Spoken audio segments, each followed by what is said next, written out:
When it comes to capturing video, it's really no different from a still capture in terms of achieving an accurate exposure and color values within the scene. Of course, with video, that can be a little bit trickier because you might need to record over a period of time, and of course, the subject in front of the camera might change a bit over time. That can certainly affect your exposure readings, and you might not necessarily have the opportunity to review color, for example, or it might be difficult if you're out under daylight conditions. Reviewing the LCD can be a little bit of a challenge.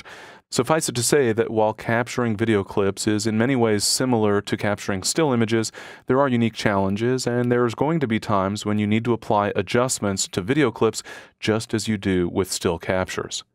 In the library module, we have the Quick Develop option, and here we're able to apply some basic adjustments to our videos. That means that we can actually adjust the overall tone and color in our video clips using Lightroom, and those changes will be applicable when we export or share the video, for example. For this video clip, you can see that I have waves crashing on the beach, but things are a little bit dark. We could use a little bit more brightness, and it's fairly cool. We'd like a little bit more yellow in the frame, I would say.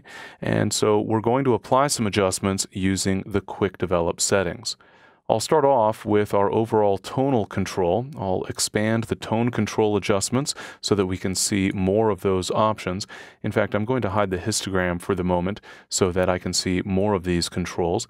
Now keep in mind that we're making our adjustment based on what we see on the screen at this moment.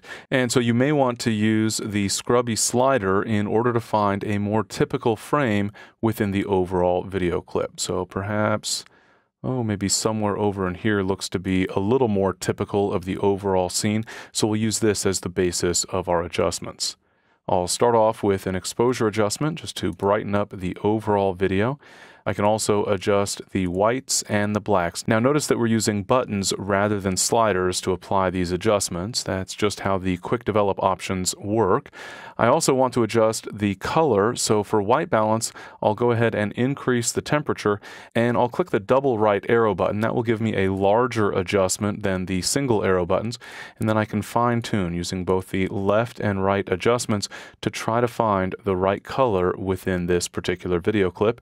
I can also fine-tune the overall tonality, so perhaps I'll increase contrast just a little bit, increase exposure a little more, and then I can review the overall video. For example, moving to the left here, things look a little bit too warm. I'll go further over to the left toward the beginning, and that looks still a little bit too warm, so I'll adjust the temperature and perhaps fine-tune the tint here. I think maybe a little bit more magenta in this case might be helpful. I'll then start from the beginning and click the play button so that I can review the video clip.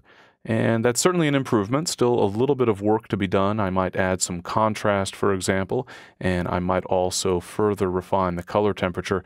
You can see that portions of the video do look a little bit overexposed, so I'll have to try to balance out my adjustments as much as possible to ensure the best final result.